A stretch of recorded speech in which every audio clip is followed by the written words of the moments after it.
The first bell hadn't even finished echoing when the hallway exploded into its usual Monday noise, lockers clanging, sneakers squeaking, laughter bouncing off painted cinder block walls. Malik Porter slid through the stream of kids with his trumpet case in one hand and a stack of AP Chem notes in the other, navigating the chaos the way only a junior who'd survived 2.5 years at Martin Luther King High could. He dipped past a knot of basketball players, nodded at his best friend Jalen, and gave a quick morning to Ms. Ruiz, who was already herding freshmen toward class with coffee in hand. "Yo, you good for lunch?" Jalen called, jogging up beside him.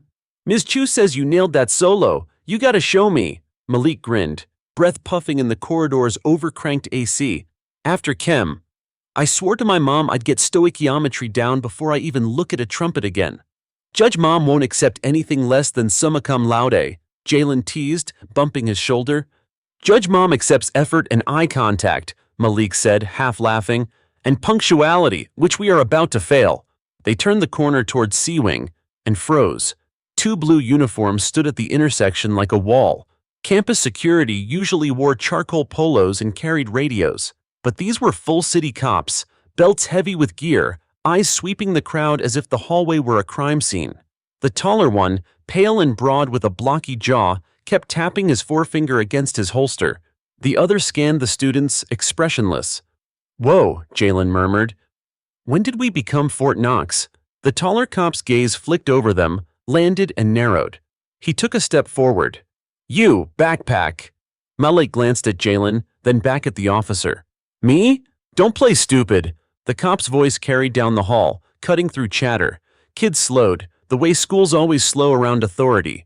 "Bag on the bench, hands on the wall." Malik's stomach tightened. He slid his trumpet case onto the bench and shrugged off his backpack. "Can I ask why?" "You just did," the cop said, sarcasm flat and practiced. "Hands on the wall." Jalen took half a step forward. "He didn't do anything." The cop swung his attention so fast Jalen flinched. "Back off." "Officer," Ms. Ruiz interjected, slipping between the boys and the uniform with a teacher's fearless grace. "Is there a problem? These students are on their way to class." The second officer lowered his voice. "We received a call about a student matching this description possessing contraband." "What description?" Ms. Ruiz asked, eyes hard. "Black and carrying a backpack?" A few phones came out, subtle as breathing. The taller cop, his nameplate read H. Keller, clocked the screens and stiffened. "Ma'am, step aside," Keller said. "Kid, hands on the wall." Malik swallowed. He wasn't naive. He knew the rules of survival. Keep your voice low, keep your hands visible, keep your ego locked away. He pressed his palms to the cold cinder blocks and stared at a flyer for the fall concert that someone had tried to peel off. Keller yanked the backpack open. Binders, a graphing calculator, a crushed granola bar, chem notes with blue highlighter bleeding through cheap paper. He unzipped the trumpet case. Brass gleamed like a sunrise in the fluorescent glare. Keller's lip curled. "What's this?" he asked, as if it were a trick. "A trumpet," Malik said, then regretted the dryness in his voice. Keller's hand landed between Malik's shoulder blades, hard enough to shove air from his lungs. "Don't get smart." "Officer," Ms. Ruiz said, sharper now, "there's no cause here. You've searched." "Not my call to finish," Keller snapped. He turned Malik by the shoulder, stepping into his space so close Malik could smell stale coffee and wintergreen gum. "Empty your pockets." Malik did. Wallet, pen, a folded music staff paper. The hallway had gone near silent. Even the late bell blared and faded like a siren in another city. Keller's eyes scanned Malik's face, slow and contemptuous. "You know why you were stopped?" "No, sir." "Because you fit," Keller said. "Fit what?" "My sense." He smiled without teeth. "And I've been doing this long enough to trust it." A teacher down the hall started, "This is outrageous!" But the second officer stepped toward her, palm up, warning. Jalen's breath came fast. "Malik, I'm okay," Malik said, though his chest felt like a fist. "I'm okay." Keller's fingers closed around Malik's forearm. "Turn around." "For what?" The words escaped before Malik could swallow them. "For resisting," Keller said, as if it were a reflex, as if the charge lived ready under his tongue. He jerked Malik's arm up and spun him toward the lockers. Metal rattled. Gasps popped like bubbles in the crowd. Pain shot from Malik's shoulder to his ribs. He had a flash of his mother's rules: breathe, do not escalate, survive, and he tried to obey. "Sir, please!" Keller shoved. Malik's cheek scraped paint, copper tang blooming in his mouth. The hallway cracked into shouts. "Hey! Back up! Record this!" And phones rose like periscopes. "Officer Keller!" Ms. Ruiz shouted, voice ringing with the fury of someone who taught children to trust adults. "You will take your hands off my student!" Keller didn't look at her. He shifted his weight and drove his forearm across Malik's shoulders, pinning him. Malik's trumpet, still open on the bench, caught the fluorescent glare and threw it back in fractured shards. He thought absurdly about the solo he'd been practicing and how air could make brass sing, and how right now he had no air at all. "Stop resisting!" Keller barked, loud enough for phones to catch. It was a script. Malik tried, but the word folded under pressure. He tasted blood. Someone screamed, "He's a kid!" Another yelled, "Call the principal!" The principal, it turned out, was already sprinting, tie flapping, face a color between anger and fear. "Officers, what is happening in my hallway?" "Policy," Keller grunted. "Threat assessment." "That's my student," the principal said. "You had no move, sir," Keller warned, tightening his hold. The second officer stepped between them, palm out, creating a thin blue wall around a boy and a choice. And then the hallway changed. It wasn't a sound so much as a shift in pressure, a tremor down the row of lockers. The double doors at the end of C-Wing burst open with a bang that silenced even the phones. Heels struck tile, crisp and measured, slicing the space between one heartbeat and the next. A woman in a black judicial robe walked through the students as if the hall were her courtroom, because in a way it was. Her chin was high. Her eyes were fire caught in brown stone. "Officer," Judge Elaine Porter said, and the hallway learned what authority really sounded like. "Unhand my son." Keller's grip didn't loosen at first. He looked up, frown resetting into suspicion. "Who are you?" Several students answered for her, breathless, awestruck, gleeful. "That's Judge Porter." The principal's relief was visible. "Judge Porter, She didn't break eye contact with Keller. "I am the Honorable Elaine Porter of the 13th Judicial Circuit. You are Officer Harold Keller of the City Police Department. You currently have a minor pinned against a locker without probable cause while cameras roll on school property after conducting an unlawful search. You will remove your arm. Now." Keller's mouth worked. The second officer shifted, uncertainty flickering over his features for the first time. 1,000 phones held their breath. Malik felt the pressure lift by degrees until air slid back into his lungs like mercy. He stepped away from the locker, cheek burning, eyes pricking. Embarrassment, pain, and a surge of something like safety when his mother's palm hovered close to his shoulder without touching, asking permission even in crisis. "Are you injured?" she asked, still watching Keller. "I'm okay," he said, voice low, steadying. Judge Porter finally turned to the crowd. "Everyone to class," she said, voice calm but edged with steel. "Email your videos to the principal and to my chambers. No commentary, facts only." Kids began to move, stunned and buzzing. Jalen stayed rooted, eyes wide, until Malik's little nod sent him shuffling backward, phone pressed against his chest like a secret. Judge Porter looked back at Keller. "Officer, you and your partner will accompany me to the principal's office. We will discuss your allegations, your call for service, and the legal basis for your actions, if any exists." Keller opened his mouth, closed it, and for the first time seemed to realize the ground had shifted beneath him. He glanced down the corridor, as if there were an exit other than the one the judge had offered, and found none. "Principal Evans," Judge Porter said, without taking her eyes off the officer, "shall we?" The principal swallowed and nodded. "Of course." They began to walk. The hallway's noise leaked back in around them, lockers, footsteps, a distant bell, ordinary sounds returning after a storm. Malik lifted his trumpet case with shaking fingers and fell into step beside his mother. He didn't say thank you. He didn't have to. The set of his shoulders said enough, and so did the way Judge Porter's robe brushed his sleeve like a promise. This wasn't over, but he wasn't alone. The walk to the principal's office felt endless. Every step echoed through the hushed hallway, a parade of authority and shame. Malik clutched his trumpet case tightly, knuckles pale against the handle. He wanted to disappear, but with every phone still pointed their way, even discreetly from doorways, he knew that wasn't possible. Principal Evans pushed the office door open and gestured for everyone inside. His tie was still crooked, his face flushed from the sprint. "Judge Porter, please, this way." The room was cramped, bookshelves sagging with binders, a faint smell of coffee burned into the carpet. Evans closed the blinds, shutting out curious eyes. Keller and his partner stood stiff near the wall, hands resting just close enough to their belts to remind everyone they had the power to escalate. Judge Porter didn't sit. She planted herself in the center of the room, robe draped over her shoulders like armor.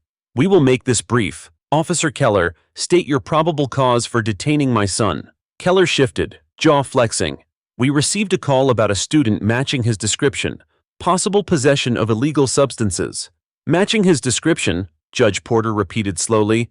"And what description was that?" Keller hesitated. "Black male, mid to late teens. Backpack." The silence that followed was suffocating. Malik felt heat rise in his chest. His mother's eyes burned into Keller, unflinching. "So," she said, her voice ablaze, "you believe half this school meets that description, and yet you chose my son. You rifled through his belongings, you slammed him against a locker, and you claimed he was resisting, on camera." Evans cleared his throat nervously. "Judge Porter, if I may, we should try to de-escalate." "There is no de-escalating unlawful behavior," she cut in, her voice rising. "This is not about school policy. This is about civil rights. My son was assaulted under color of law." Keller's partner finally spoke, his tone cautious. "Judge, maybe we overstepped, but tensions are high lately. We're just trying to keep the peace." "The peace?" Judge Porter's laugh was sharp and humorless. "You call manhandling a child peacekeeping? Do you understand the trauma you've inflicted not just on him but on every student who watched you abuse your badge?" Keller's jaw tightened. "With respect, ma'am, kids these days need authority. They test boundaries. They lie. He could have had anything in that case." Malik's chest clenched, but his mother raised a hand before he could speak. "What he had in that case was music. What he had in his backpack was homework. And what he had in his veins was fear. Fear you gave him." Evans dabbed at his forehead with a handkerchief. "Judge Porter, I assure you this school does not condone—" "I'll be filing a formal complaint with Internal Affairs," she interrupted, "and a civil suit if necessary. Officer Keller, you'll answer for today's actions in court, not just here." Keller bristled. "You think a judge's robe puts your family above the law?" "No," she said, stepping closer, her voice low and steady. "It places us squarely within it, which is more than I can say for you." The tension in the room crackled. For a moment, Malik thought Keller might lash out again, but then the second officer touched his arm, a silent warning, and Keller looked away. After the officers left, Evans sagged into his chair. "Judge Porter, I don't know what to say. This is beyond unacceptable. I'll cooperate fully with any investigation." "You'll do more than that," she said sharply. "You'll ensure every child in this school knows they are safe. No officer sets foot in these halls without cause, and certainly not to harass students based on skin color." Evans nodded rapidly. "Yes, of course, I'll issue new directives. Staff will be briefed. Parents will be notified."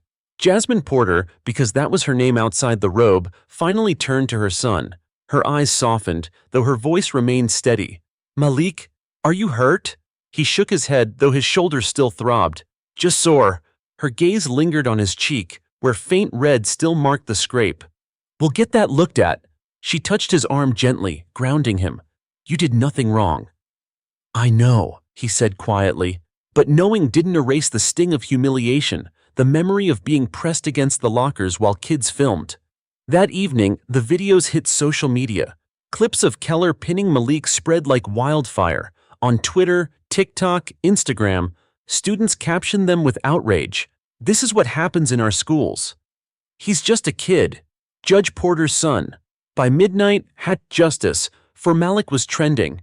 News stations replayed the footage on a loop. Experts debated use of force, civil liberties, and systemic bias. In their living room, Malik sat on the couch, blanket wrapped tight around his shoulders, phone buzzing non-stop. Jalen's texts poured in. "You okay, bro? Half the city's talking about you. Don't check the comments." He didn't plan to. His mom paced, phone pressed to her ear. "Yes, I'll issue a statement tomorrow. No, I don't want to politicize this, but we cannot ignore it either." She hung up and exhaled, shoulders sagging for the first time all day. She sat beside him, hand brushing his hair back.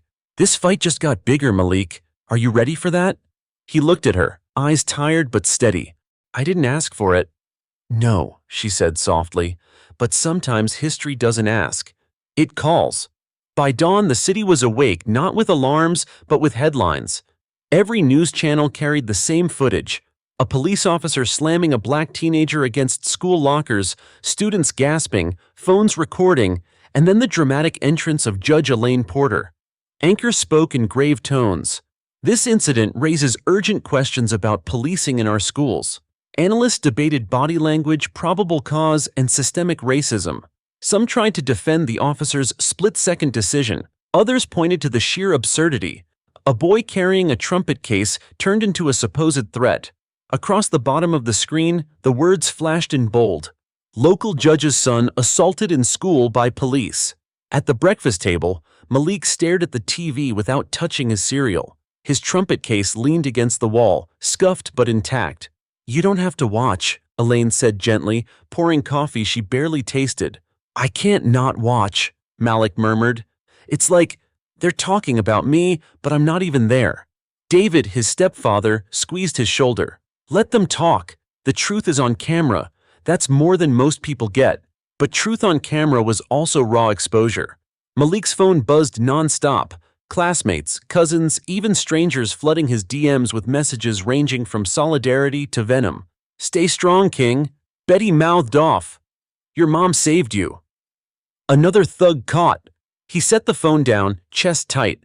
At City Hall, the mayor faced microphones. He condemned the unacceptable use of force while promising a thorough and impartial investigation. Reporters shouted follow-up questions. Will Officer Keller be suspended? Is the police chief under review? What does this mean for the city's school safety contracts? The mayor dodged specifics. We will wait for the facts. But the facts were already out there, looping endlessly online. The people weren't waiting. Outside the police precinct, protesters gathered by noon. Students carried handmade signs, "Justice for Malik." Parents chanted, "Our kids are not suspects." Local activists with megaphones led chants that reverberated off brick walls. Keller was nowhere in sight. The department released a bland statement. Our officers responded to a call of a suspicious individual. We are reviewing the incident. At school, classes limped on under a haze of whispers. Jalen sat through math, foot tapping, phone hidden under the desk. Group chats buzzed. Can you believe this? I was right there. The judge's mom is legendary. During lunch, he FaceTimed Malik, who answered from home. Jalen's face filled the screen, worried and wired. Bro, you're a legend. Half the school's saying you kept your cool like a saint. I didn't feel cool, Malik admitted. I felt small. You looked strong, though, Jalen said. And your mom? She shut it down like it was a movie. Everyone's replaying that part.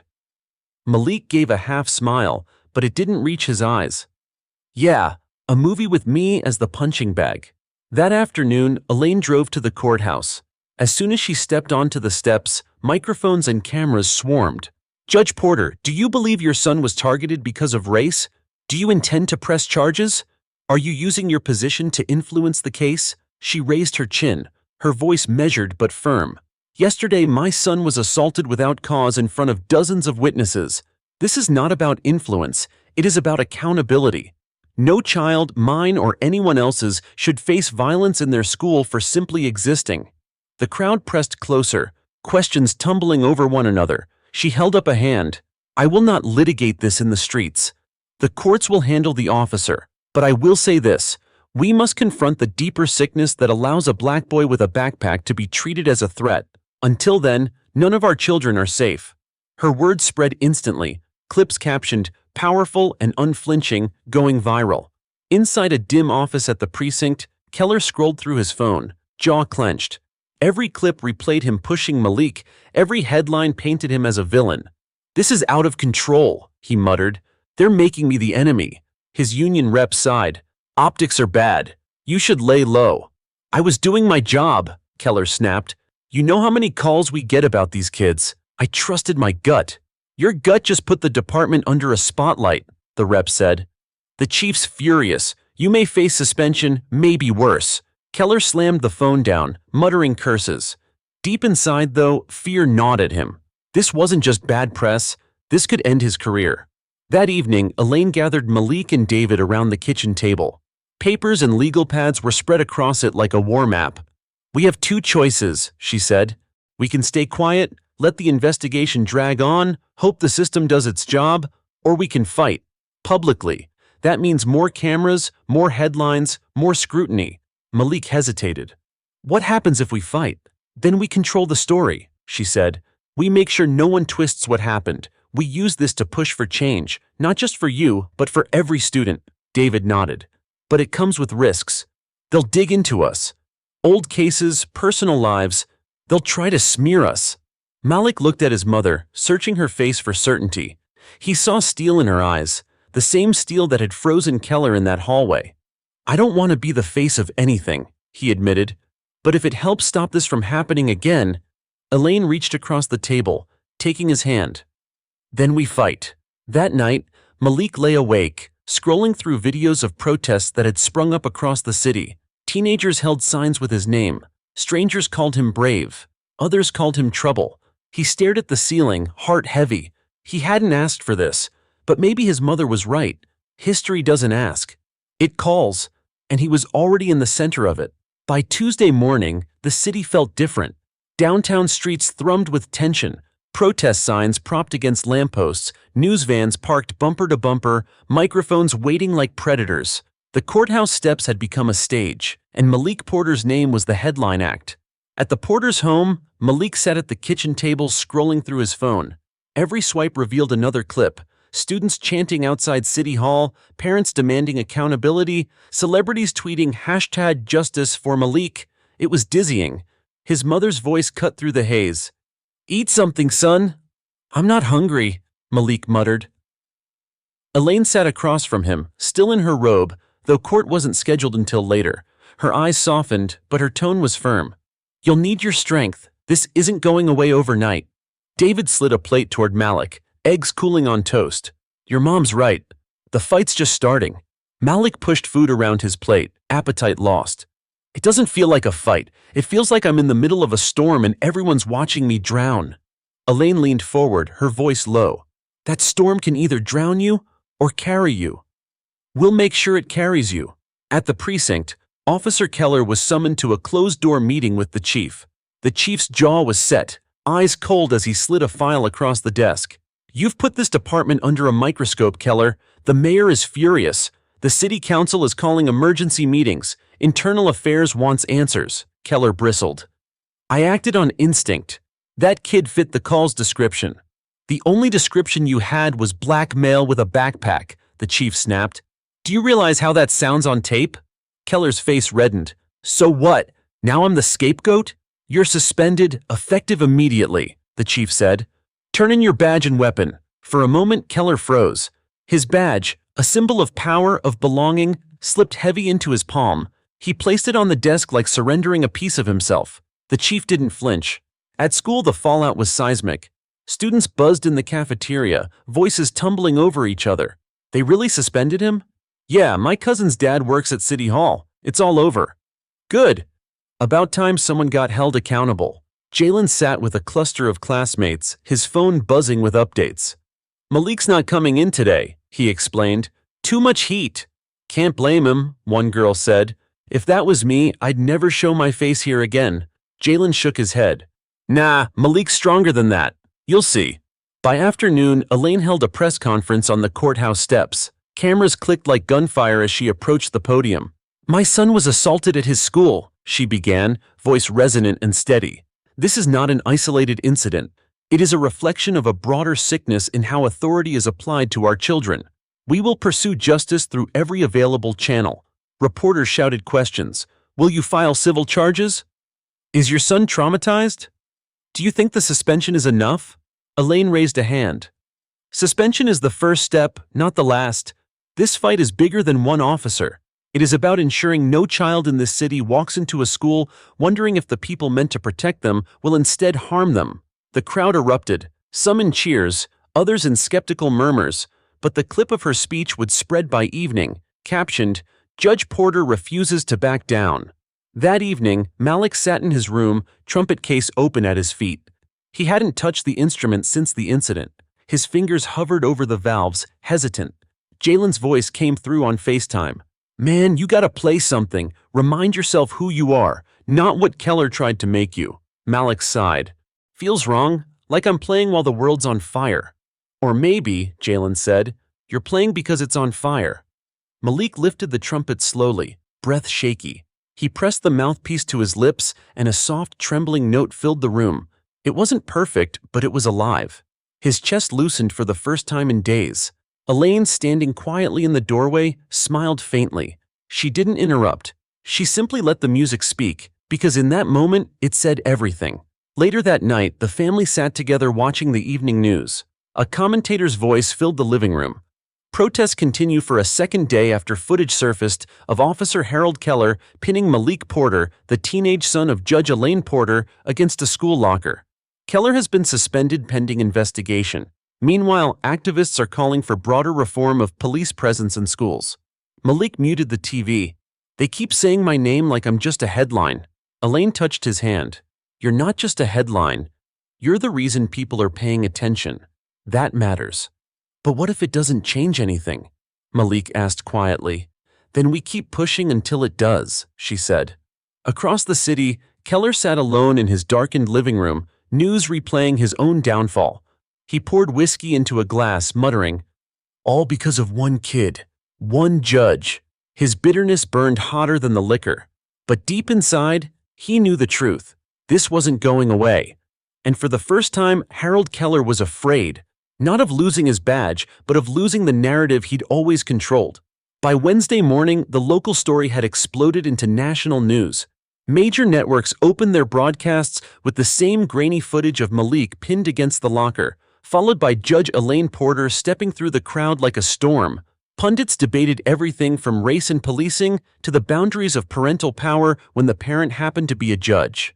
Elaine's phone buzzed relentlessly. Civil rights groups requested statements, national outlets begged for interviews, even politicians from outside the state weighed in, some praising her courage, others accusing her of politicizing law enforcement.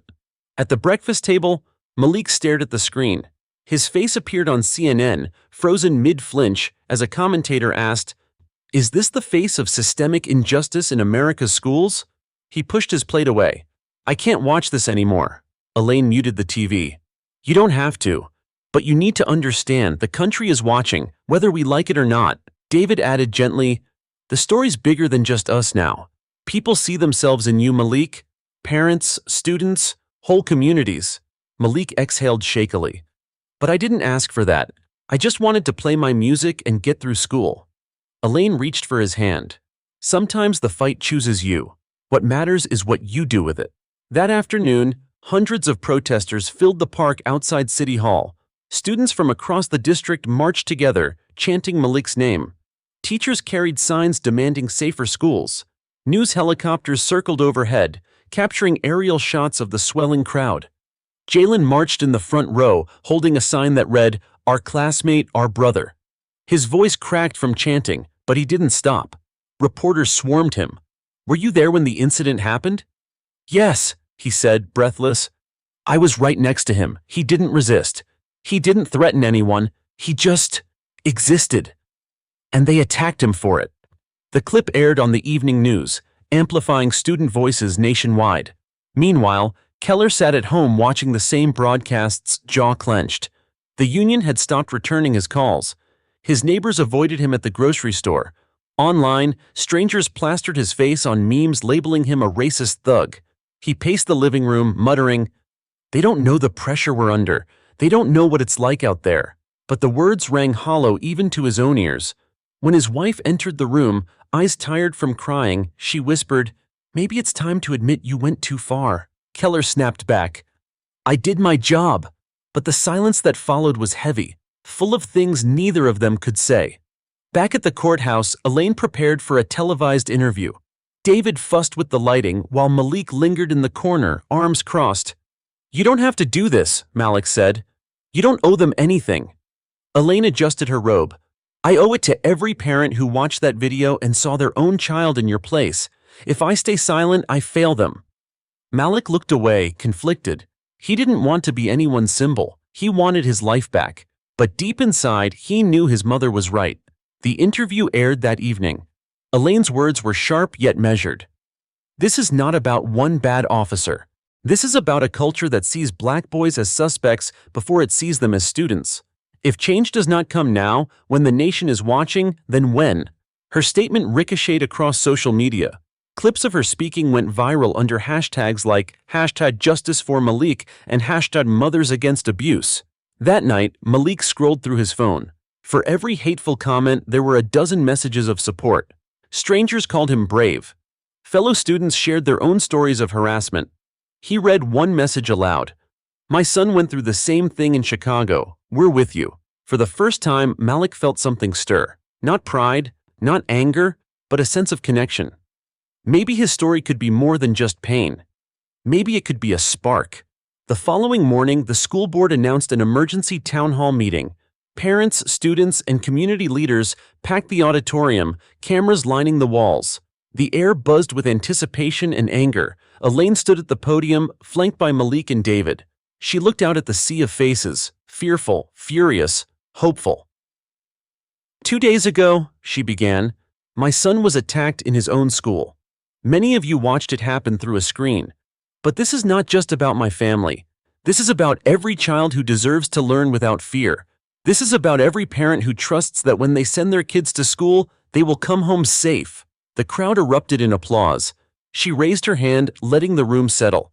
We will hold individuals accountable, but more importantly, we will demand reform, training, oversight, and policies that put children first. Malik stepped forward hesitantly. His voice wavered at first, but grew stronger as he spoke. I never wanted this.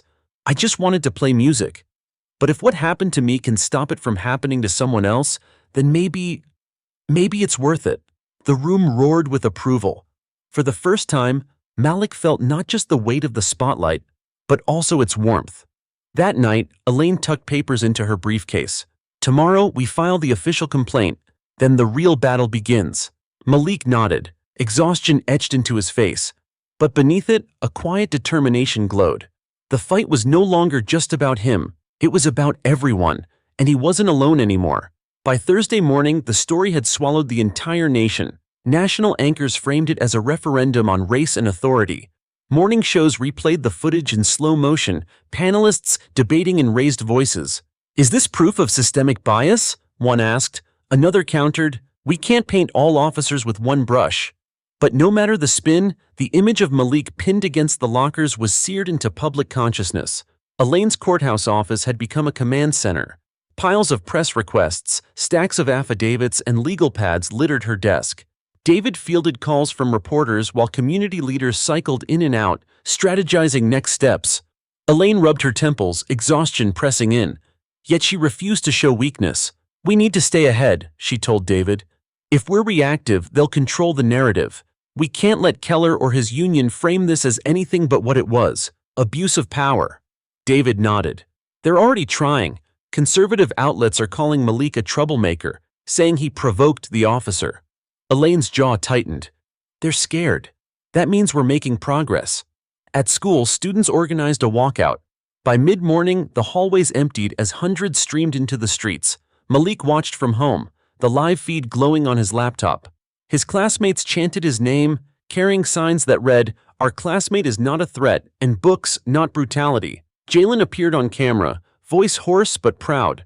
We're here because what happened to Malik could happen to any of us.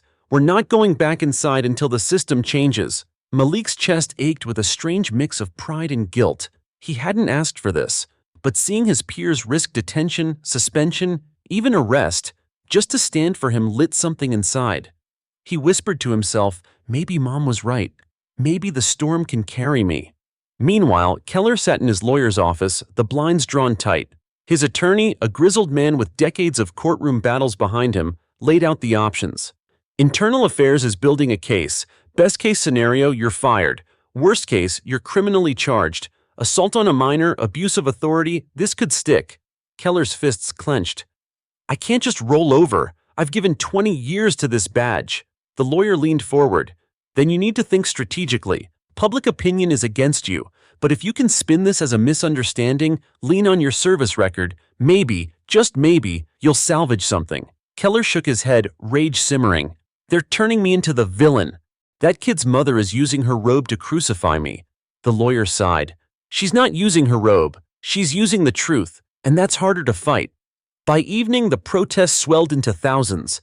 National civil rights leaders flew in, joining local organizers. The city streets pulsed with chants that shook windows. Justice for Malik. No more cops in schools. Elaine stood at the edge of the crowd, watching as candles flickered in a vigil outside the courthouse. Reporters swarmed, but she stayed silent, letting the people's voices rise above hers. Malik, standing beside her, whispered, "This is bigger than me now." Elaine placed a hand on his shoulder. It always was. Inside the police precinct, the atmosphere was toxic. Officers grumbled in the locker room, some furious at Keller for dragging them into scandal, others muttering that he was being railroaded. One officer sneered, "Kid's mom is a judge. Of course she's gonna play it up." Another shot back, "Doesn't matter who his mom is. You don't lay hands on a kid like that." Cameras everywhere. What was Keller thinking? The division cracked wide, loyalty fraying under the weight of scrutiny. That night, Elaine appeared on a primetime interview, sitting straight-backed under studio lights. The host wasted no time. "Judge Porter, your son's case has ignited national protests. Some say you're exploiting this for political gain. What do you say to that?" Elaine's gaze was steady. "This isn't politics. This is life. My son was assaulted for nothing more than walking to class with a trumpet case. If I had remained silent, I'd be complicit. As a judge, as a mother, as a citizen, I couldn't let that happen." The host pressed further. "Do you believe Officer Keller should face prison time?" Elaine chose her words carefully. "I believe accountability must match the harm done. Whether that's removal from the force, civil penalties, or criminal charges, that's for the courts to decide. But make no mistake, what happened was wrong. And wrong must be addressed." Clips of her calm, forceful words ricocheted online, fueling the movement even further. Later that night, Malik sat in his room, trumpet on his lap. He played softly, notes drifting through the house like fragile hope. For the first time, he didn't feel like he was drowning. The music wasn't escape, it was defiance. Elaine listened from the hallway, tears welling. She whispered to David, "He's finding his voice." David wrapped an arm around her. "And so are you." But across town, Keller poured another glass of whiskey, TV blaring clips of protests. His name trended online, hashtags branding him a racist, a disgrace. He muttered into the glass, "This isn't over." And in that dark promise, the next battle was already brewing. By Friday morning, Washington had taken notice. The Department of Justice released a brief statement. "We are monitoring the situation in Brookdale closely." Those 12 words flashed across news tickers, fueling speculation that the federal government might intervene. Elaine Porter sat in her courthouse office, coffee cooling on her desk. A thick folder of case files lay open, but her eyes were on the small TV in the corner. National anchors spoke her name like she was a symbol, not a person. David knocked softly before stepping in. "Calls keep coming," he said. "Civil rights attorneys, advocacy groups, even a senator's office. Everyone wants a piece of this." Elaine pinched the bridge of her nose. "It's not a piece, it's a case, and it's spiraling faster than we can manage." David touched her shoulder gently. "That's because it's bigger than one case now. People see your family as the front line." At home, Malik scrolled through his phone, uneasy. Overnight, his face had become a meme, captioned with slogans like, "The face of change" and "Our son, our future." Some posts inspired him, others mocked him cruelly. Jalen called on video chat. "Yo, you're trending again. Did you see the hashtag?" Malik groaned. "Which one? There's like 10. #Stand with Malik. It's everywhere. Even athletes are tweeting it. LeBron just posted." Malik blinked, stunned. "LeBron? Are you serious?" Jalen grinned. "Dead serious. You're not just a local story anymore. You're national, man." Malik's stomach twisted. Fame wasn't what he wanted. He just wanted normal. That afternoon, the protests swelled again, this time with out-of-town crowds joining locals. Streets filled with drums, chants, and banners. Helicopters thudded overhead. On the courthouse steps, a coalition of pastors and teachers led prayers. Inside, Elaine met with a delegation of federal investigators. A woman in a dark suit introduced herself. "Special Agent Rivera, DOJ Civil Rights Division. We're assessing whether federal charges are warranted." Elaine studied her carefully. You've seen the footage? Rivera nodded. We have. It's damning. But politics will complicate this. Police unions are already mobilizing. We'll need airtight evidence. Elaine leaned forward. Evidence is the one thing we have plenty of. Across town, Keller sat in a dingy diner booth, hat pulled low. A friend from the force slid into the seat opposite. You're poison right now, the friend said bluntly. Nobody wants to be seen with you. Keller's jaw tightened. So I'm just supposed to disappear? Disappear, lawyer up, maybe write a statement. If you fight this head on, you'll bury yourself. Keller sneered. They're burying me already. That judge, she's making me into a monster. The friend sighed. Maybe stop acting like one. Keller's glare could have cut steel. That evening, Elaine and Malik appeared at a community rally in the high school gym. The bleachers overflowed, TV cameras lined the walls. The atmosphere was electric, tense with grief but crackling with hope. Elaine spoke first. When authority harms instead of protects, the community must rise. This isn't just about one officer, one school, or one city. This is about justice everywhere. The crowd roared. Then Malik took the microphone, palms sweating. His voice shook at first but grew steady. I'm not a hero. I'm just a kid who wanted to play music. But if what happened to me shines a light on what's wrong, then maybe it can help make things right. The gym erupted in applause, chants echoing like thunder. That night, Elaine tucked Malik into bed, though he was far too old for tucking. She smoothed his blanket anyway, smiling softly. You did well tonight, she said. Malik shrugged. I was scared. Courage isn't about not being scared, she reminded him. It's about speaking anyway. For the first time, Malik believed her. Meanwhile, in a dimly lit apartment across town, Keller pored over news clippings. His suspension meant no paycheck. His lawyer demanded fees he couldn't afford. His phone buzzed with anonymous threats. His social media flooded with hate. He muttered to himself, they think they've won. But this isn't finished. The look in his eyes wasn't regret. It was something darker, resentment mixed with desperation. By midnight, the city streets were quiet, but the movement was not. Hashtags trended worldwide. Protesters planned marches in other cities. And in Brookdale, one family lay awake knowing the fight was only beginning. Elaine whispered to David as they lay in bed, This isn't just about us anymore. It's about the country. David squeezed her hand. Then we fight for the country. And outside their window, candles still flickered on the courthouse steps, symbols of a battle that refused to die out. Saturday dawned with sirens echoing faintly in the distance. Brookdale, a once quiet city, now felt like the epicenter of a storm sweeping across America. Streets were barricaded, national reporters stood on corners giving live updates, and storefronts were plastered with homemade posters. Justice for Malik. In the Porter household, the mood was heavy. Malik sat by the window, trumpet across his lap, staring at the flicker of protest candles that hadn't burned out all night. His phone buzzed nonstop, text after text from strangers, classmates, even distant relatives. Do you ever feel like this isn't even about me anymore? He asked quietly. Elaine, sipping her coffee, answered with measured calm. Because it isn't. It's about everyone who's ever been in your shoes. That's why it matters. David added from the kitchen. But don't forget, son, it started with you. And you're not allowed to shrink from it. Malik sighed, pressing the trumpet's cool brass against his forehead. He didn't feel like a symbol. He just felt tired. At noon, the courthouse steps once again filled with protesters. But this time, buses had rolled in from neighboring states. Signs waved high, end school policing and protect our kids. Television helicopters hovered overhead, the sound of their blades carrying for miles. Elaine walked out with Malik at her side. The roar of the crowd surged as microphones clustered. A community organizer passed her the megaphone.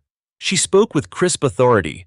Brookdale has become a mirror, and the reflection is ugly but necessary. If one judge's son can be assaulted in a hallway, what happens to the children with no titles, no cameras, no voice? This must end. The crowd thundered, chanting Malik's name. Malik hesitated, but Elaine nudged him. Taking the megaphone, his voice cracked but carried. This isn't just about me, it's about every kid who walks into school scared. We deserve better. All of us. The gymnasium-sized crowd roared again, his words spreading across social media within minutes. Across town, Officer Keller's world shrank smaller each day. Suspended, ostracized, and broke, he paced his living room. News anchors dissected his career, his record, his mistakes. Neighbors whispered, old friends stopped calling. His lawyer phoned, voice grim. Harold, DOJ is moving forward, civil rights charges are on the table. You could face prison. Keller gripped the receiver so hard his knuckles whitened. They're making me a sacrifice. His lawyer sighed. You made yourself one. When the call ended, Keller hurled the phone across the room. The plastic cracked against the wall. He muttered under his breath, if I'm going down, I'm not going alone. Meanwhile, national media swarmed the city. Trucks lined the courthouse, lights glaring through the night. CNN aired a segment titled, Brookdale, the New Ground Zero. Activists from New York and Los Angeles arrived, turning local outrage into national movement. In Washington, the DOJ confirmed a full federal probe. Headlines screamed, Civil rights investigation launched. Elaine read the statement in her office, shoulders squared. It's happening, she whispered. David squeezed her hand. It's the fight you wanted. Yes, she said softly. But at what cost? That evening, Malik sat in his room scrolling through videos of protests. His classmates marched under the banner, Justice for Malik, chanting his name like a rallying cry. He felt pride but also fear. What if he couldn't live up to it? Jalen called again. Dude, they're talking about you on every channel. You're becoming a symbol. Malik frowned. But I'm just… me. Jalen grinned. Exactly. That's why it matters. You're just you. And it still happened. That's why people see themselves in you. Malik didn't answer, but for the first time, he began to understand. At midnight, Elaine stood at the window with David, looking out at the courthouse where candles still flickered. This won't stop here, she said quietly. The country has woken up. David put an arm around her shoulders. Then we keep walking forward. Together. But just across town, Keller sat in the dark, his mind poisoned with resentment. His badge was gone, his career destroyed, his name in shambles. He whispered into the shadows. They think they've beaten me, but they don't know me yet. And in that quiet vow, the storm promised it was far from over. Sunday morning, Brookdale woke to the sound of church bells mingling with protest chants. The city had transformed. Where once quiet neighborhoods stood, now streets brimmed with signs, banners, and news vans. Elaine Porter sat at the dining table, flipping through the Sunday paper. The headline screamed across the front page, Federal probe opens into Brookdale police assault. Beneath it, a photo of Malik, trumpet case slung over his shoulder, stared out at the world. Malik shuffled into the kitchen, hair messy from sleep. That's me again, huh? He muttered, glancing at the paper. Elaine smiled softly. That's you. The face of a fight you never asked for, but one you're carrying with grace. Malik poured cereal, his spoon clinking nervously against the bowl. I didn't want to be famous, Mom. I just wanted to play music. Elaine reached across the table, squeezing his hand. And you will. But right now, the world needs your voice as much as your music. Later that day, federal investigators arrived in Brookdale. Special Agent Rivera led the team, setting up headquarters inside the federal courthouse. Cameras flashed as she spoke briefly to reporters. The Department of Justice has officially opened a civil rights investigation into the events at Brookdale High. We will pursue the truth wherever it leads.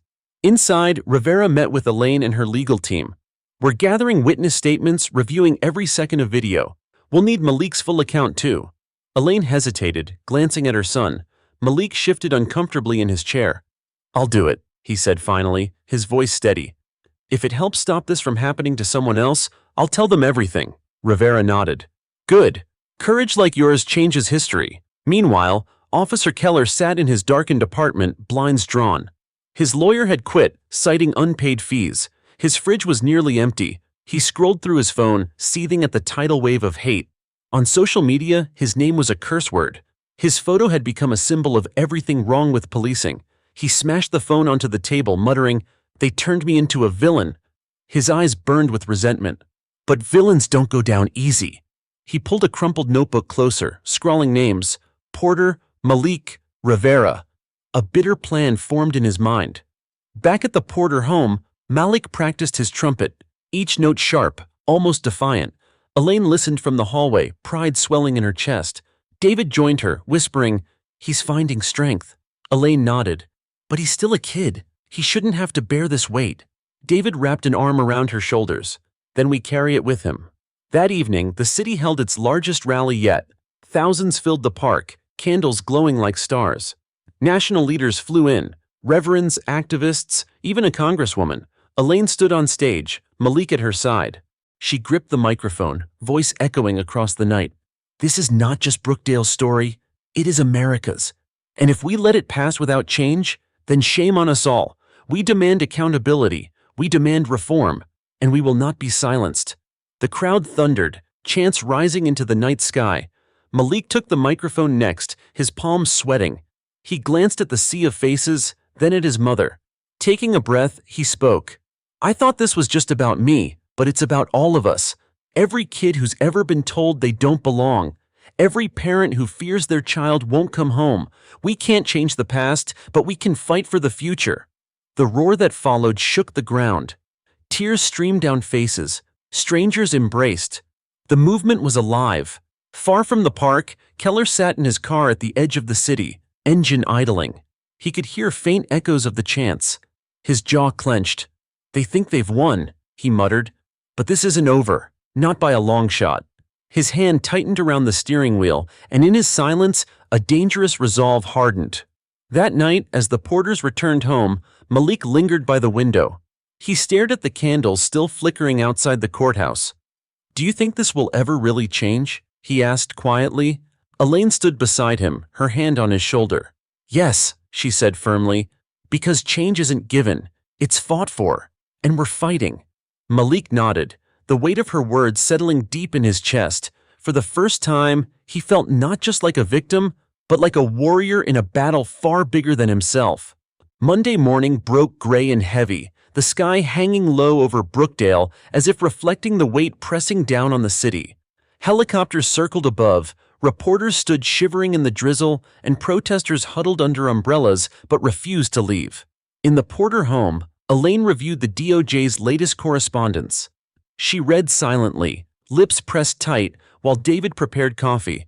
Malik hovered nearby, restless, his trumpet case leaning against the wall like an unspoken reminder of who he wanted to be before all this. Elaine finally spoke.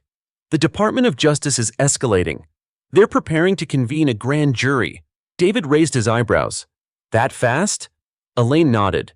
They don't want this to drag. The evidence is overwhelming.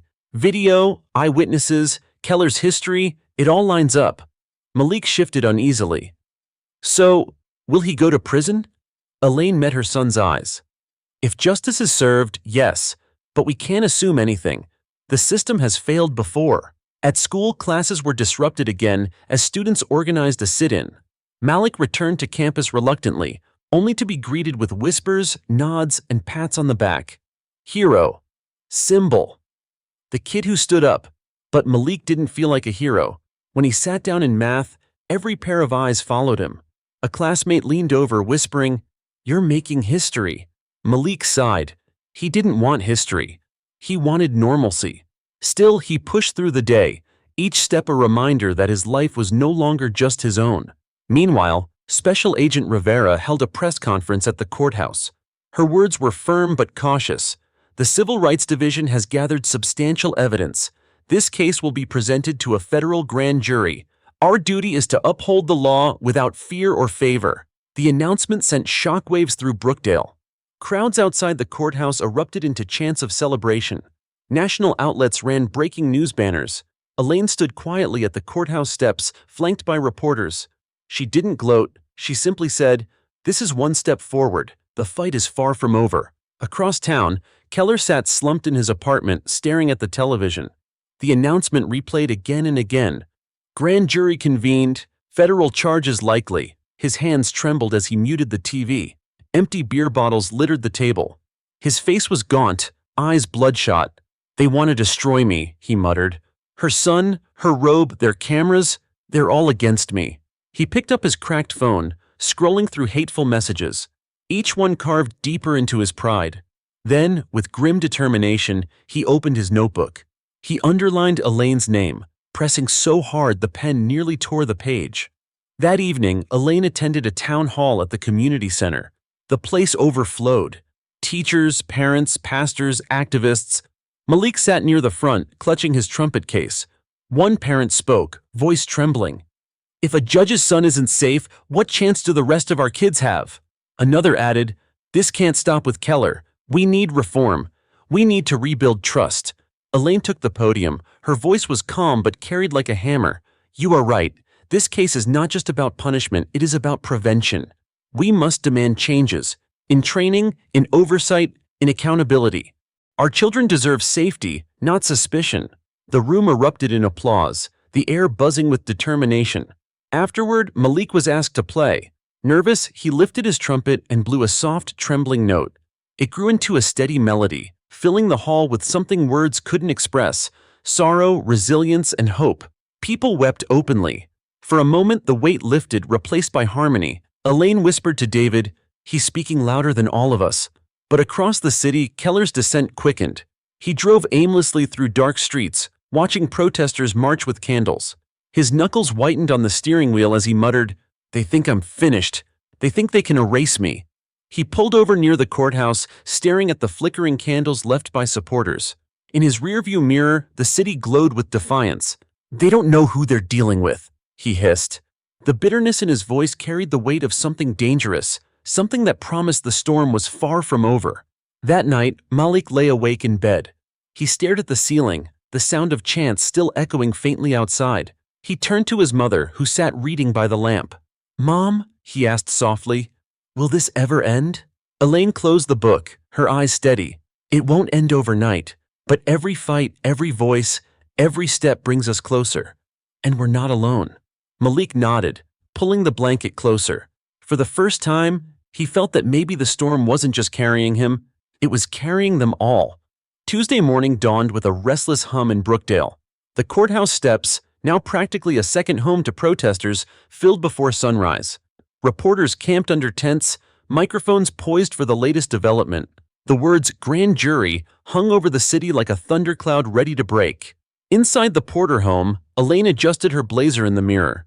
David tied his tie, his expression calm but his eyes weary. Malik sat at the kitchen table, poking at his eggs, appetite gone. Do I have to go? He asked. Elaine turned gently. You don't have to sit in the room, but your testimony matters. They need to hear it from you. Malik sighed. What if I freeze? David put a steady hand on his shoulder. Then you breathe, you speak truth. That's all anyone can ask of you. At the courthouse, Special Agent Rivera briefed Elaine quickly. The grand jury is convened. We'll present video evidence, testimony, and Keller's disciplinary record. You'll testify. Malik too, if he's willing. Elaine glanced at her son. Malik swallowed hard but nodded. I'll do it. Rivera gave him a small, approving smile. That courage will matter. Inside the grand jury room, the air was heavy, the wood-paneled walls looming. Elaine testified first. She recounted the events in crisp, measured detail. Her son attacked, the abuse of authority, the trauma that followed. Her voice never wavered. Then Malik stepped forward. His hands shook as he swore the oath, but when he began, his voice steadied. I was just walking to band class. He cornered me, he hit me, and he laughed. Malik paused, looking down, then lifted his eyes. I thought I was going to die in that hallway. The jurors shifted uncomfortably, the weight of his words settling over them like iron. When Malik stepped down, Elaine squeezed his hand. You did perfectly, she whispered. Outside, the courthouse plaza swelled with people holding signs. Chants rose as rumors trickled out. The evidence is overwhelming. National outlets cut to live shots of the crowd, framing Brookdale as the new battleground for justice. But across town, Keller brooded in a dark bar, staring into his glass. The TV above the counter blared news of the grand jury. His jaw clenched as patrons eyed him with open disdain. One man muttered, "A disgrace to the badge." Keller snapped his head up. "Say that again." The man stood. "You heard me?" Before fists could fly, the bartender intervened. "Get out, Keller. You're not welcome here." Humiliated, Keller stormed out into the cold night, hatred boiling in his chest. Meanwhile, Elaine and Malik returned home to find neighbors waiting on the porch with casseroles, flowers, and hand-painted signs of support. Malik felt overwhelmed but also comforted. Inside, David turned on the TV. Legal analysts debated live. Given the testimony and evidence, an indictment is almost certain, one declared. Elaine muted the screen. Don't celebrate too soon. Justice isn't declared on TV. Malik slumped on the couch, exhausted. I just want it to be over. Elaine kissed the top of his head. Soon, baby. One step at a time. That night, the candlelight vigil outside the courthouse drew thousands. Clergy spoke, musicians played, and Malik was asked once again to lift his trumpet. He hesitated but raised it, blowing a soulful rendition of Amazing Grace. The notes floated into the night air, heavy with sorrow yet shimmering with hope. Strangers held hands, tears streaming as the music carried them. Elaine whispered to David, "He's finding his voice." David nodded. "And it's stronger than ever." But in a motel room on the outskirts of town, Keller scribbled furiously in his notebook. Names circled, lines drawn. His career gone, his reputation in ashes, he clung to one thought: revenge. "They think they're untouchable," he muttered, "but I'll show them." His reflection in the cracked mirror stared back, wild-eyed, unmoored. And in that look, it was clear. Keller wasn't finished. He was only beginning. Back at home, Elaine tucked Malik into bed despite his protests that he wasn't a kid anymore. She sat on the edge, brushing his hair back gently. "You were brave today," she said softly. Malik's eyes fluttered, heavy with exhaustion. "I was scared." "That's what makes it bravery," Elaine reminded him. As he drifted to sleep, Elaine returned to her study. The house was quiet, but outside, the chant still echoed faintly through the night air. She knew the grand jury's decision was days away, but the outcome would shape more than just her family's future. It would shape the nation's conscience. By Wednesday morning, Brookdale was holding its breath. The courthouse plaza looked more like a festival ground than a civic space, except there was no joy, only tension. Reporters lined the steps, their cameras aimed at the heavy oak doors. Signs bobbed above the crowd. "Indict Keller now, and justice for Malik." Inside the Porter home, Elaine adjusted her robe before the mirror. She wasn't just a mother today, she was a judge and a symbol. David set down a cup of tea, his eyes filled with both pride and worry. "You ready?" he asked. Elaine smoothed her sleeves. "I don't have the luxury not to be." Malik hovered near the door, trumpet case slung over his shoulder like armor. "What if they let him walk?" he asked softly. Elaine placed her hands firmly on his shoulders. "Then we keep fighting. But today, I believe they won't." The courthouse atmosphere was electric. Grand jurors filed in, somber and silent. Elaine and Malik waited in a side room with Special Agent Rivera. The agent's face betrayed nothing, but her clipped tone gave away her nerves. "We've presented everything," Rivera said. "Now it's out of our hands." Malik sat fidgeting, bouncing his leg. Elaine reached over, stilling his knee with her hand. "Breathe," she whispered. An hour dragged by, then two. Outside, chants grew louder. Reporters filled airtime with speculation, and the tension in Brookdale thickened like storm clouds. Finally, a clerk entered, face pale. "The jury has reached a decision." The courtroom filled within minutes. Spectators crowded every pew, cameras trained from the media balcony. Elaine sat with David and Malik behind her, her jaw set. The foreman stood, envelope in hand. The judge asked the question, "Has the grand jury reached a decision regarding Officer Harold Keller?" "Yes, Your Honor." The room stilled. The envelope was handed over. The judge read aloud, "On the charge of deprivation of civil rights under color of law, the jury returns a true bill of indictment." Gasps rippled through the gallery, followed by cheers. The gavel banged for order, but the energy couldn't be contained. Elaine closed her eyes, relief flooding through her. David squeezed her hand. Malik's chest rose as though he'd been holding his breath for weeks. Outside, the plaza exploded. Protesters wept, embraced, and chanted louder than ever. Reporters shouted into their microphones, "Breaking news! Officer Keller indicted on federal charges." Malik was swept into the crowd, lifted briefly onto shoulders. His face flushed with embarrassment but also pride. Elaine stepped up to a microphone stand hastily set up by activists. Her voice boomed, steady as a gavel. "Today we saw a step toward justice, but let me be clear, justice is not an event. It is a journey. We must carry this fight forward until no child fears the very people sworn to protect them." The crowd erupted, chanting her name now alongside Malik's. But miles away, Keller sat in his motel room watching the news coverage, his hands clenched into fists, his jaw trembling with rage. "They celebrated," he spat at the screen, "like I'm already buried." He paced the floor, muttering, "They don't know what I've lost. They don't know what I'm capable of." On the table lay his crumpled notebook, names circled in ink: Porter, Malik, Rivera. He traced over them again and again, his eyes wild. "This isn't justice," he hissed. "This is war." That evening, the Porter family returned home to find their lawn covered in candles and flowers from neighbors. A banner hung across the fence. "Brookdale stands with Malik." David whispered, "They turned our house into a shrine." Elaine touched the banner gently, her throat tight. "It's bigger than us now." Inside, Malik collapsed onto the couch, exhausted but lighter. He pulled out his trumpet and played a soft tune, notes trembling with relief. Elaine listened from the doorway, tears welling.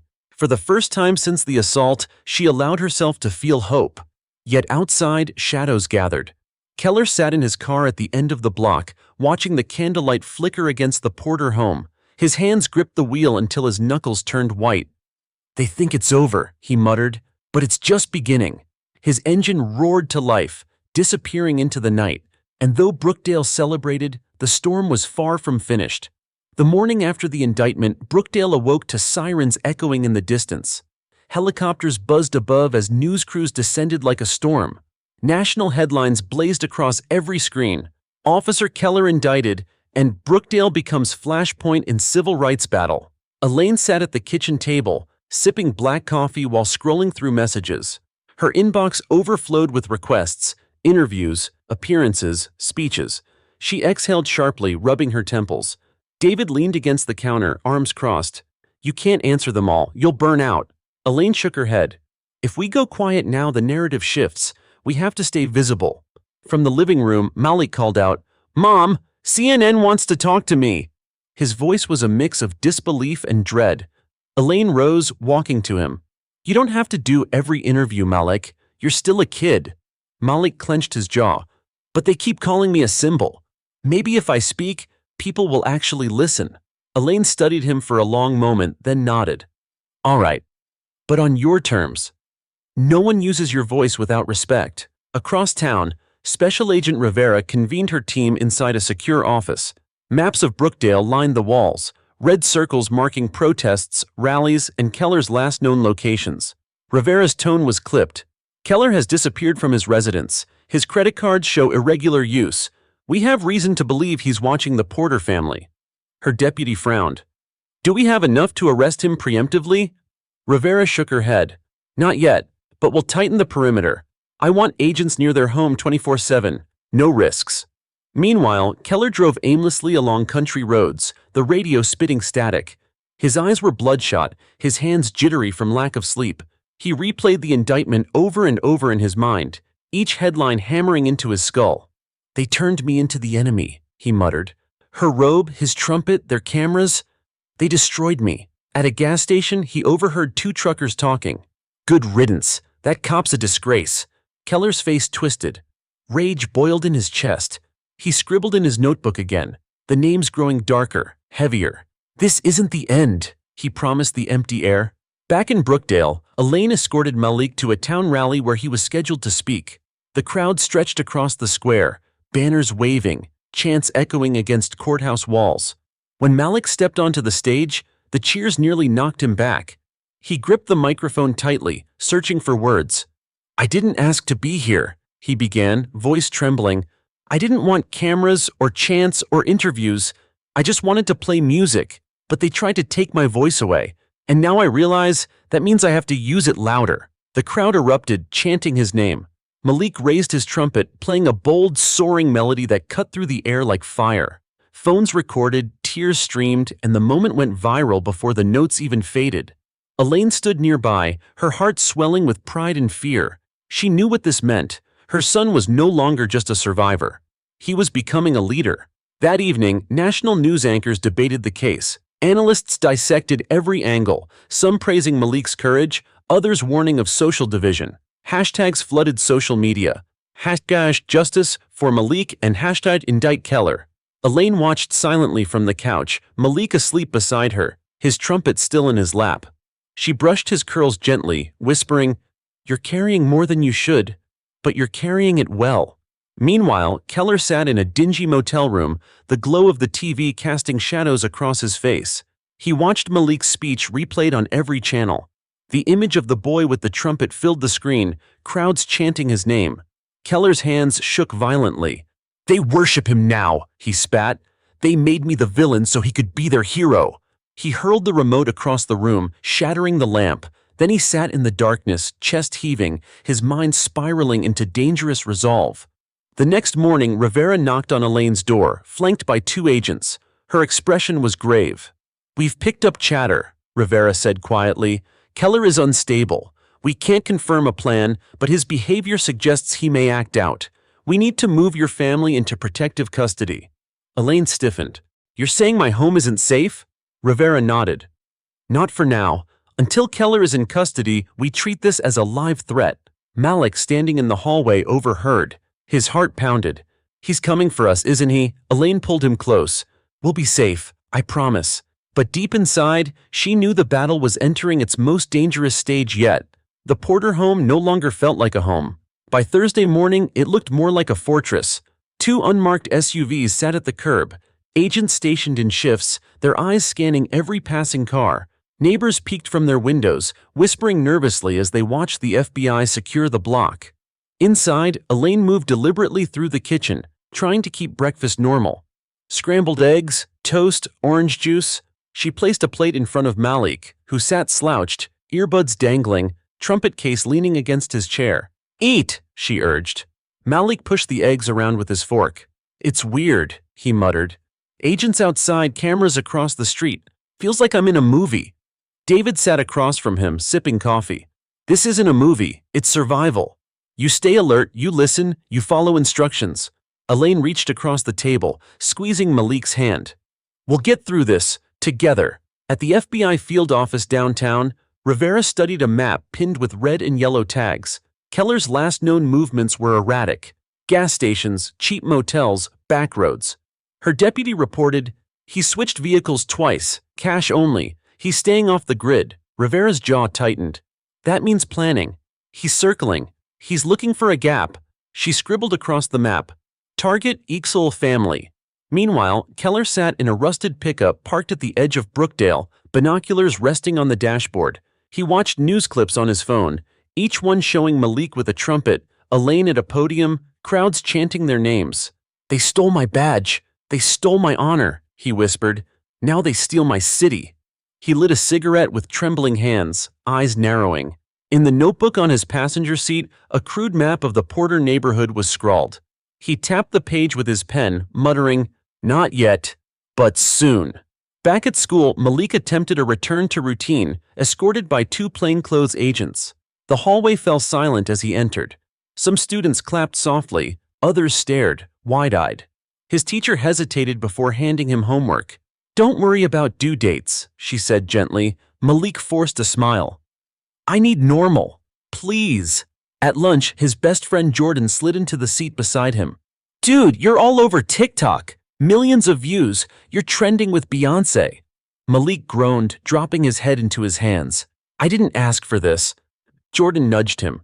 "Maybe not, but you're giving people hope. Don't forget that." Malik sat quietly, letting the words sink in. Hope. It felt heavy, but maybe he could carry it. That evening, Elaine and David met with Rivera in their living room, blinds drawn. "We'll rotate cars," Rivera explained. "No predictable routes. If Keller's watching, he won't see patterns." Elaine frowned. "You're sure he's watching?" Rivera's eyes hardened. "I'd bet my badge on it." From upstairs, Malik shouted down, "Can I still go to band practice tomorrow?" Elaine hesitated. Rivera answered, "With escorts. We can't let him lock himself inside. Life has to go on, even under threat." David muttered, "Some life this is." Late that night, Malik lay awake staring at the ceiling. The muffled radio chatter from the agents outside filtered through the window. He reached for his trumpet and blew a soft note, barely audible, just enough to soothe himself. Downstairs, Elaine listened, tears stinging her eyes. Her son should be dreaming of concerts in college, not learning how to live under siege. She whispered into the quiet, "We will not break." Meanwhile, Keller drove past the courthouse, headlights off, watching the flicker of candlelight vigils still burning. He clenched the wheel, muttering, "They worship them, but they'll remember me." At a stoplight, he pulled out his phone and typed a message on an anonymous forum. Big move coming. They'll never see it coming. He hit send, smirk tugging at his lips, then disappeared into the night. By dawn, Rivera's team intercepted the post. Analysts traced it back to a burner device pinging near Brookdale. Rivera slammed her fist on the table. He's escalating. We need him in custody before he acts. Her deputy asked, "Do we warn the family?" Rivera's eyes blazed. "No, we guard them tighter. If Keller wants to make a move, he won't get within a mile without running into us." Still, unease lingered. Everyone knew Keller was unpredictable. That morning, as Malik packed his trumpet for practice, he caught his mother watching him closely. "What?" he asked. Elaine forced a smile. "Just proud and careful." Malik hugged her, surprising them both. "I'll be fine, Mom. We've got this." Elaine held him tight, whispering, "We'd better." Outside, the agents waited, engines idling, eyes scanning every shadow. The storm hadn't broken yet, but it was close. Friday dawned gray, the kind of sky that pressed low on the city, making everyone restless. At the Porter house, the routine was mechanical now. Agents rotated shifts, neighbors brought meals they couldn't eat, and Malik moved from room to room with his trumpet never far from reach. Elaine sat at the kitchen table, scrolling through her phone when a notification popped up. Unverified report. Keller spotted near Brookdale High. Her stomach clenched. She called upstairs. "Malik, you ready?" "Almost," he shouted back, stuffing sheet music into his case. David came in from the porch. "Agents doubled the perimeter, but people are whispering he's planning something. You feel it too?" Elaine nodded. "Like static in the air." At the FBI command center, Rivera leaned over a bank of monitors. An analyst pointed to traffic cam footage, a truck idling near the school the night before, plates obscured.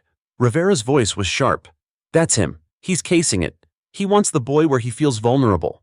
"Should we cancel practice?" her deputy asked. Rivera shook her head. "No, we escort. If we hide Malik forever, Keller wins. But every exit, every hallway, covered." That afternoon, Malik walked into the band hall, 2 agents shadowing him discreetly. Students stared, whispers chasing him like shadows. He dropped into his chair, trumpet resting on his knee. "Let's just play," he muttered. The band director raised his baton.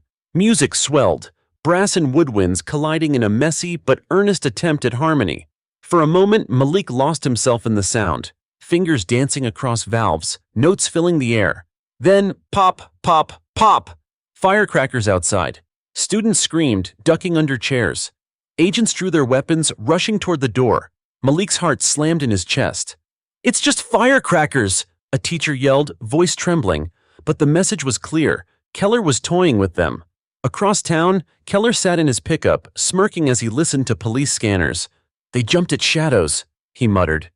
"Good. Let them sweat." He flipped through his notebook, eyes landing on the Porter address. His smirk faded, replaced by a cold stare. "Soon," he promised. Back at the Porter home, Elaine wrapped her arms around Malik, who was still shaking. "I'm fine," he insisted. "You're not fine," Elaine snapped. Then she softened, brushing his cheek. "You're brave, but you're not fine." David paced. "We can't keep living like this." Rivera stood in the corner, expression tight. "Keller's escalating. He wants to rattle you. Next time, it won't be firecrackers." Elaine straightened. "Then stop him before next time." Rivera's jaw tightened. "We're trying."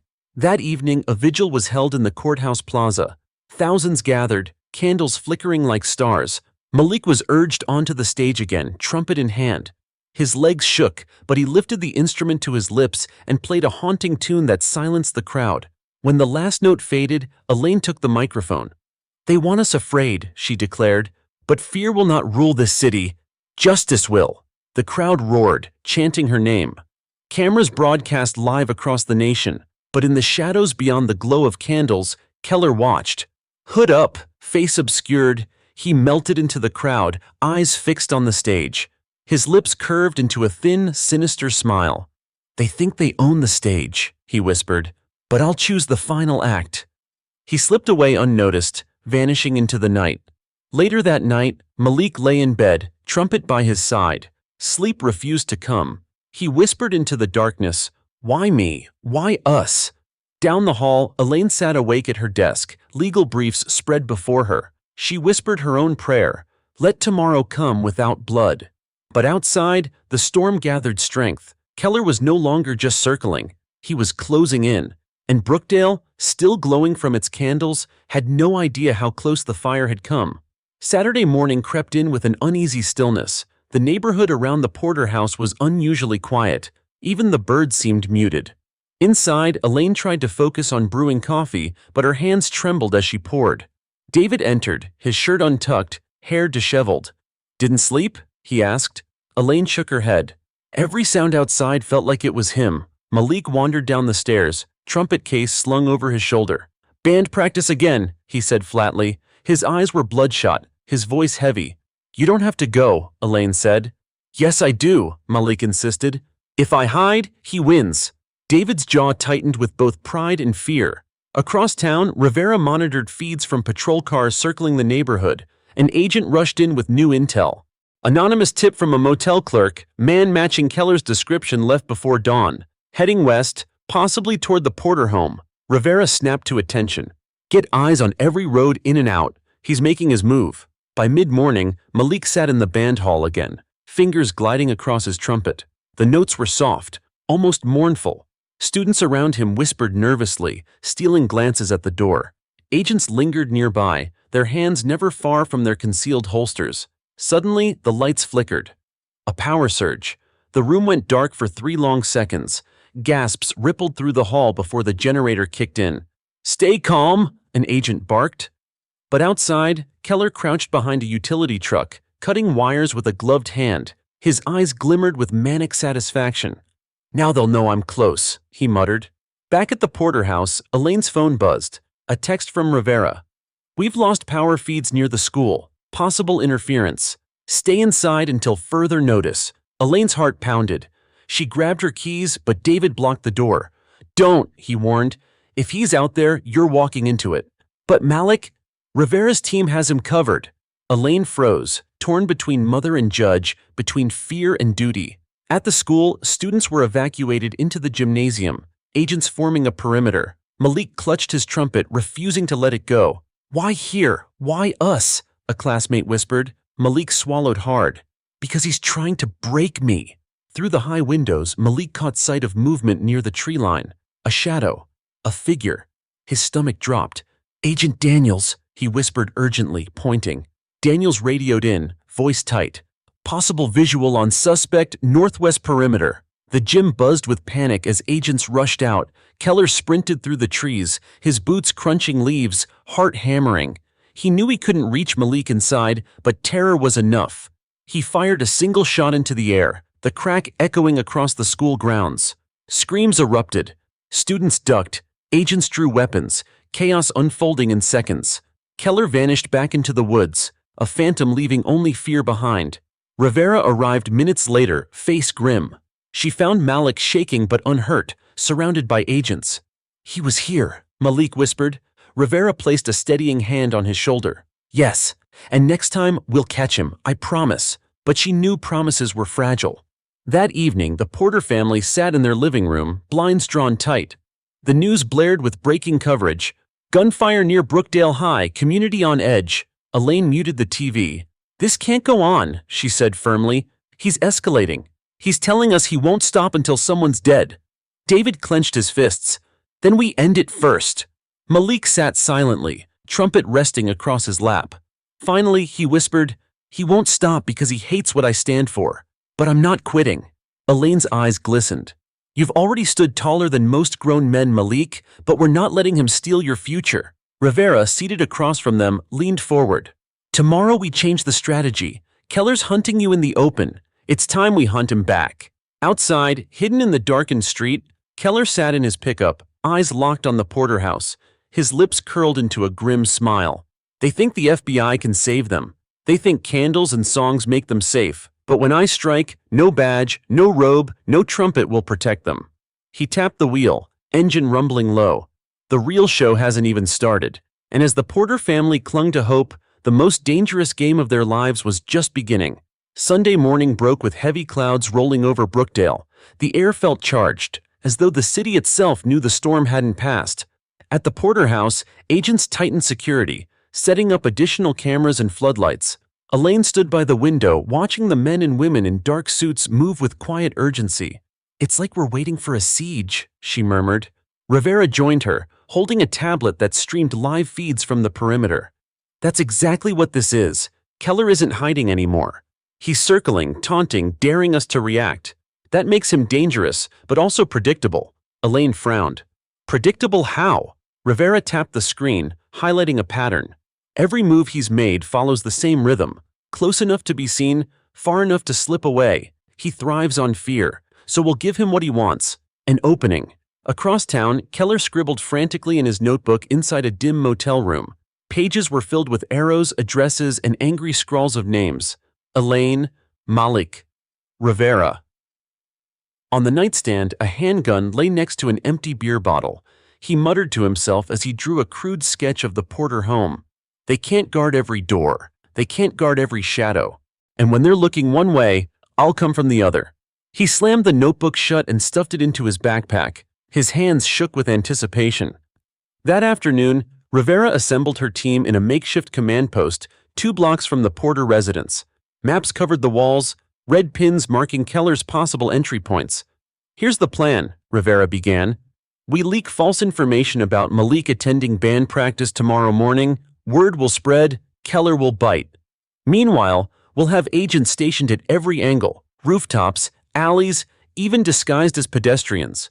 We won't just wait, we'll flush him out." David, who had been listening from the corner, bristled. "You're using my son as bait?" Rivera met his eyes firmly. "No, we're using Keller's obsession. Malik will be nowhere near that school, but Keller won't know that." Elaine placed a hand on David's arm. "If it ends this nightmare, we have to try." David's jaw tightened, but he gave a reluctant nod. That evening, Malik practiced in his room, trumpet pressed to his lips, the notes soft and hesitant. Elaine knocked gently before entering. "You're playing quieter," she said softly. Malik lowered the instrument. "I don't want him to hear me. It's like the music makes me a target." Elaine sat beside him, brushing his curls. "Your music makes you powerful. Don't let him take that from you." Malik stared at the trumpet. "What if I'm not strong enough?" Elaine's voice was steady, though her heart ached. "Then lean on us. You don't have to fight alone." As night fell, the Porters tried to rest.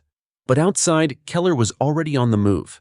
He parked his truck 3 streets away, pulling a black hoodie over his head. In the dark, he studied the glow of the Porter home, the silhouettes of agents pacing the yard. "Fortress or not," he whispered, "every wall has cracks." He crouched low, slipping between houses, testing the perimeter. Floodlights flared, but he melted into shadows, retreating before the agents could spot him. It wasn't the night to strike, but it was close. Back at the command post, Rivera monitored the perimeter cameras. One screen flickered, static interrupting the feed. "Camera 3 is down," an agent reported. Rivera leaned forward. "Keller's testing us. He's probing." Elaine, who had insisted on staying, gripped the edge of the table. "How long can we keep living like this?" Rivera didn't answer. Her eyes stayed glued to the screens, waiting for Keller to slip just far enough. Around midnight, Keller returned to his truck, breathing heavily, exhilarated by the near breach. He scribbled in his notebook again. "Tomorrow. At the school. Final act." He tucked the gun into his waistband and leaned back against the seat, eyes closing briefly. For the first time in weeks, he almost smiled. "They think they're ready," he murmured. "But so am I." Inside the Porter house, Malik lay awake, listening to the low murmur of agents' radios outside. He whispered into the darkness, "If tomorrow is the end, let it be the end." He closed his eyes, trumpet beside him, unaware that the trap was already set. And somewhere in the silence, both predator and prey prepared for a collision neither could avoid. Dawn broke over Brookdale with an uneasy calm. The streets were damp from an overnight drizzle, the air heavy with the scent of wet asphalt. At the FBI command post, Rivera stood in front of her team, eyes sharp, jaw set. "Today we end this," she announced. "Every unit knows their position. Keller thinks Malik will be at school by 9. He'll show, and when he does, we close the net." Agents nodded, radios crackling as final orders went out. The school grounds, normally a place of chatter and backpacks, looked different now. Surveillance vans idled in the parking lot, plainclothes officers blended with maintenance staff. Snipers took discreet positions on rooftops. Back at the Porter home, Elaine clasped Malik's hands at the breakfast table. "You're not stepping foot outside today," she said firmly. Malik nodded, though frustration lingered in his eyes. "It feels like hiding." David leaned in. "It's strategy. Sometimes the bravest move is not playing into your enemy's hand." Malik tried to smile but only managed a weary nod. He picked up his trumpet, pressing it to his lips. A soft melody filled the room, trembling at first, then steady. The notes reached through the walls, a fragile shield of sound against the storm waiting outside. At precisely 8:47 a.m., Keller's rusted pickup pulled into an alley near Brookdale High. His hoodie was pulled low, his jaw clenched as he scanned the area. He spotted a group of students entering the building, actors planted by the FBI, but to Keller, it was confirmation. "They brought him," he muttered, eyes gleaming. He loaded his gun, tucking it under his jacket, and began his approach. From her surveillance van, Rivera whispered into her mic, "He's here. All units, eyes on Keller. Do not engage until my signal." Cameras tracked his every move as he slipped across the lot, weaving between parked cars. His pace was steady, calculated. Then he froze. Something felt off. Too quiet. Too staged. His eyes darted to the rooftop, catching the faintest glint of sunlight on glass. "Snipers!" he hissed. Rivera cursed under her breath. "He's spooked! Close the net now!" Agents moved in, converging from every direction. Keller bolted, sprinting toward the gymnasium doors. His boots pounded against the pavement, lungs burning. "Stop!" an agent shouted. Keller fired a shot over his shoulder, the crack echoing through the campus.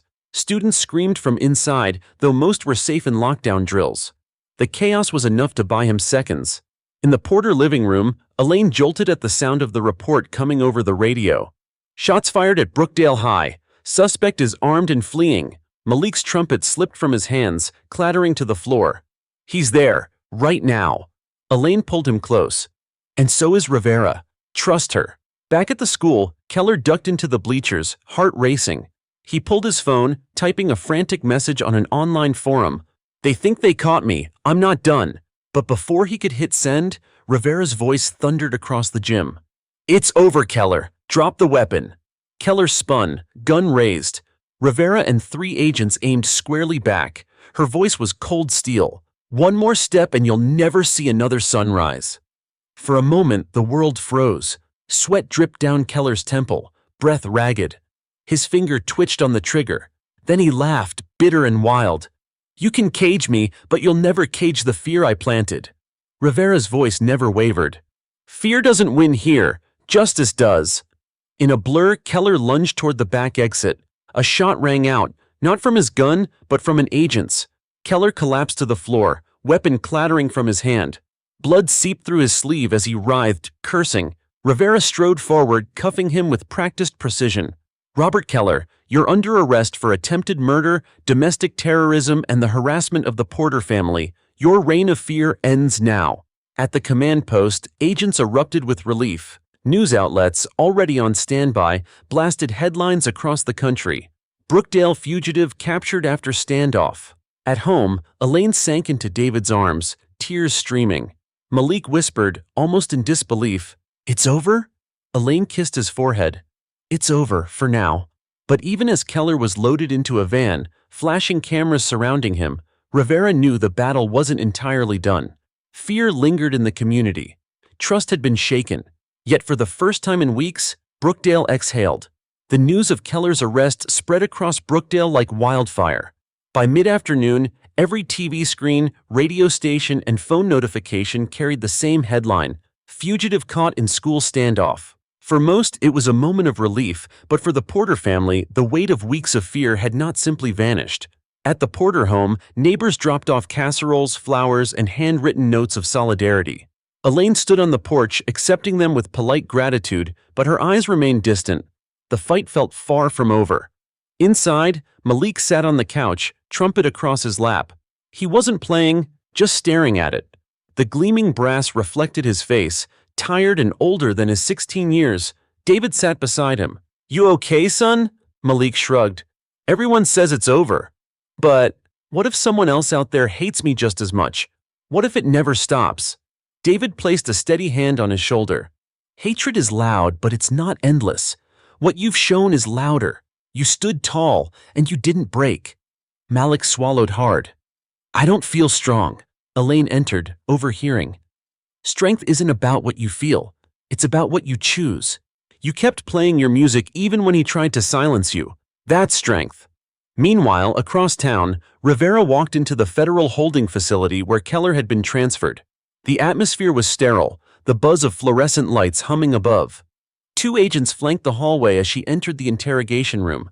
Keller sat shackled to the table, one arm bandaged from his gunshot wound. His eyes burned with defiance. You think this means you won? He sneered as Rivera took a seat. Rivera leaned forward, her voice even.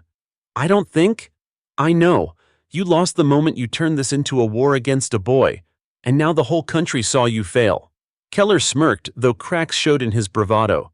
You can parade me in court, lock me in a cell, but you can't erase the fear. That'll linger long after I'm gone. Rivera's expression hardened. No, what will linger is the image of a community standing together, of a mother refusing to bend, of a boy refusing to be broken. That's what people will remember. Keller's smile faltered, and for the first time, silence hung between them. At the courthouse plaza that evening, a rally had formed.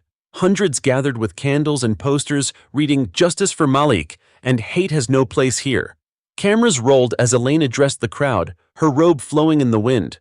My family endured weeks of terror, she began, voice steady, but we were not alone. This community stood with us.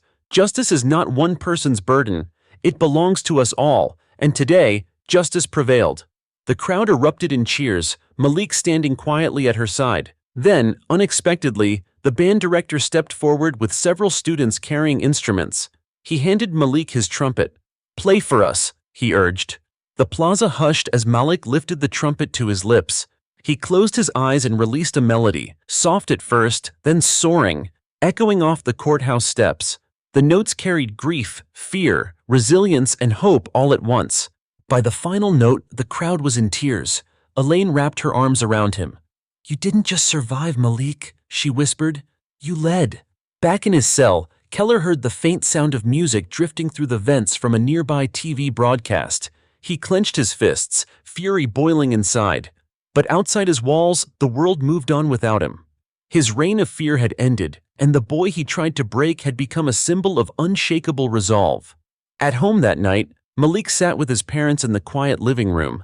David finally allowed himself to exhale, shoulders slumping in relief. Elaine looked at Malik. The hardest part is over. Now comes the healing. Malik nodded slowly. And what about the trial? Elaine's gaze was firm.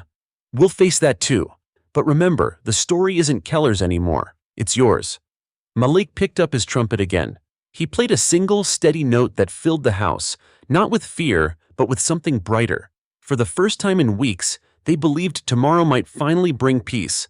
The courthouse was packed to the brim. Every bench, every corner of the gallery overflowed with reporters, community members, and activists.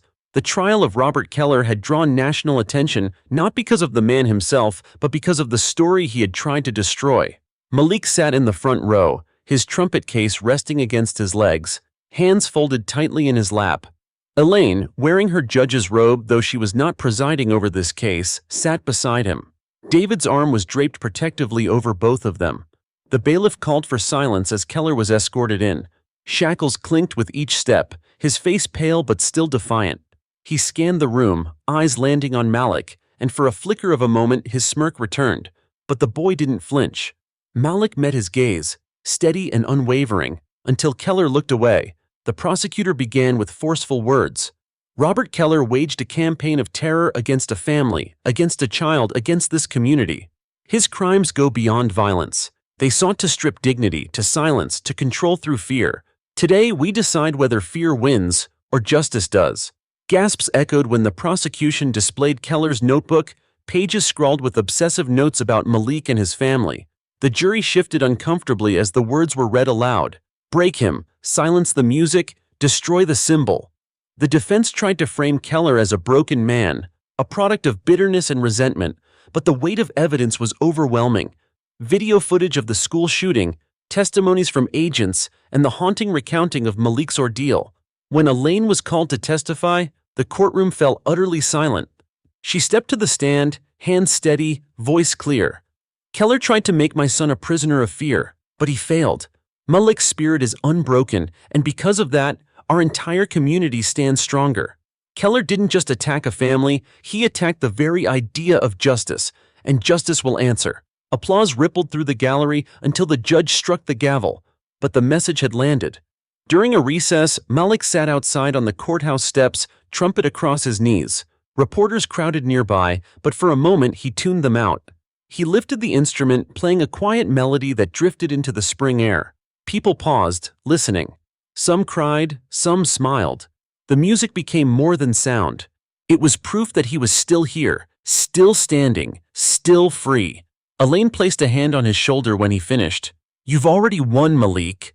Whatever the jury decides, you've taken back everything he tried to steal." The jury returned hours later. The room filled again, tension so thick it seemed to choke the air.